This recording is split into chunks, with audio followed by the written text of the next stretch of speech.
takuy hahia huru hetema orokor ya punaruribi ya guajir.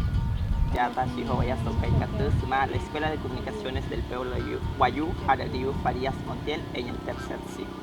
Ya ni ho we a Shaisma, ya de ma chang ho squen ha men ho.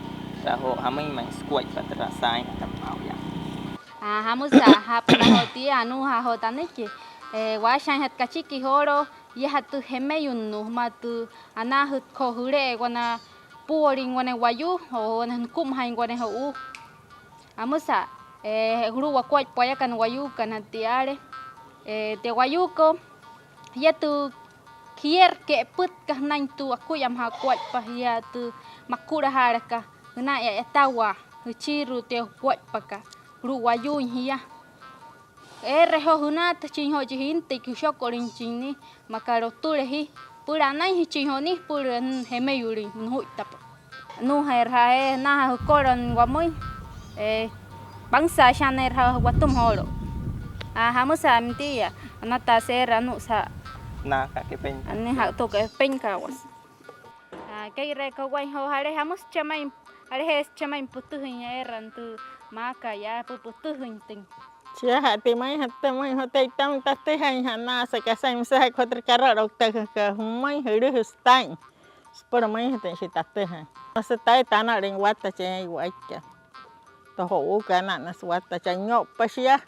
sa ta santai sia tana somari wana wayu roi na stiki ka cham to ton karama wayu ma ro ton karama wayu ma ro sia hai ti Maria ka wayu si atata na ka kasi atata na ka ipa wayu sumay no sa atata na ipa ti ayar most tata ka na hiri stain wane pino na si ka sang man wayu so stain ta chik tata tama uri tata ha ur hamang siya para no hali tata ha no tata ha sai chamang pa si ma pa yari tata ham sa si aram sa hane ha tana ta pho si ta mo sa to yari tata ka taki han hat ka hamang o tam se ho hemeyut bahwan tachong tire he hono ho wayu sang bayu hai sare stonti shakat te yara tarakah amara santas ton ho kasang te wayu aputan te yar hatai skeng bane skeng sanai hemeyu ro shi tam se te Kasai chis na te.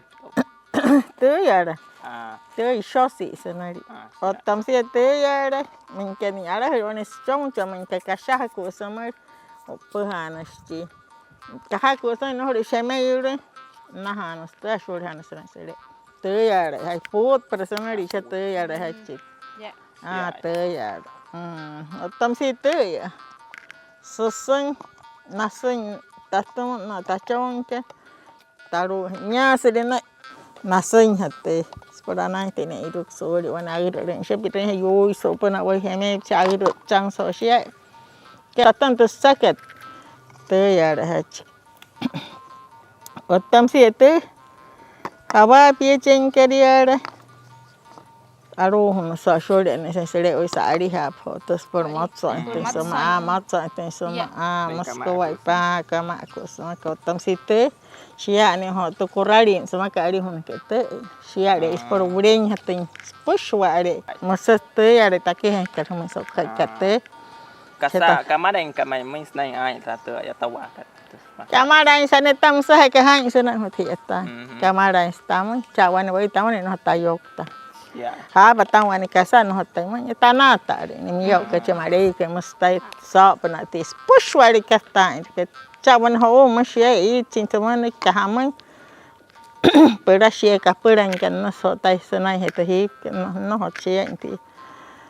anu ta kone hamus cherang tu wakwat pak nohot ka howling ho mak ponaya wane min ka pain putu hin So ser sko pa hi matako sha science ko ta ka stu science ko ai pasana ki te sanai ko tos wat bang ma ka yara mai hat tem so no hore mai spiari no hore ante ho sanai ro sonte one tot ta ra sa han wai ma ro ra sa han so ya sa han sai wai so kai ka tien no saha puru sana so sawa pies chong wai mi yo sana ska he dia ya mustai no dia se ho ka sai ha pun tang sha han ta te hai ha spore ro ana son tang ro che me yu de ne tang sam ka pe mai he mai yu so pa na son he mai yu sai ta pa Y eso ya y win po min chana sarre hi esi ai tira no hot smai hori makain manu sabi no hot ka habi wa muy maya antu shi wanya manya wa anu swi wa ustana ka herha water ha tu butu hin ka water ha watum ya he ya Kasaka asain momento ya de kasa sepeda no hodin hati muda udin tra skuai pakawatuma. No orang tamu dah boleh mer tak cek ke cer te kira nah rasa ini hatai ho pada hakirin wan wai ka kira na so istah au dia he cek ya. Kira hen sisa. Ham satai kakak ya satai teh rayu anta chan tate au ram ser sia ram mustai stan take haras ke tek kamai hatu ya hiru het pai musia semua has. Moi hat kamu sok kai sau ya hi te piero. Sa hun te ya ta pa ka ta na ro ke moi sa tia ta ra sta hi ma sma ti ya de. Ya hi. ya shim Sia. Sa wacaha ka cik terai ho atu ha no hodin hati si no hodin wo ning su di na ho tra ka ciwe ka di ruamana. Wayu ding hat tra sut sing ka ho sek papa ding hati si watuma ho. Wai ating ho sumin tra ho wayu kadana ha kan iwe mau ya ya di tra wakuai pakat. Wasit wes nang sa wakuai. Tak wa sen no sai sa wa ko wa. chare hi hinik khodra o ma chonko vanasle mai hotra ku haratra kir hun wa muyer watta korer ha watu mana herhan e khapi hotu wanik ka mun ma ya rupana hotu ka chuera ora khut ka hopuchi tara tashan hire men wayo Ya wacaha ka na entra ya de la Escuela de Comunicaciones del Pueblo Wayu wachahet ka na entra wacheche ring wines na entra na en ho supush ho tu washa en katsuru ho tra ya de wala kut kapuchi suru ho tra YouTube la Escuela de Comunicaciones del Pueblo Wayu Facebook Instagram sa chare hiare ho ta ku hara wa mai wachuntu ha tu anarut ka ha ho nuria te Escuela de Comunicaciones Wayu Hayari Farias Montiel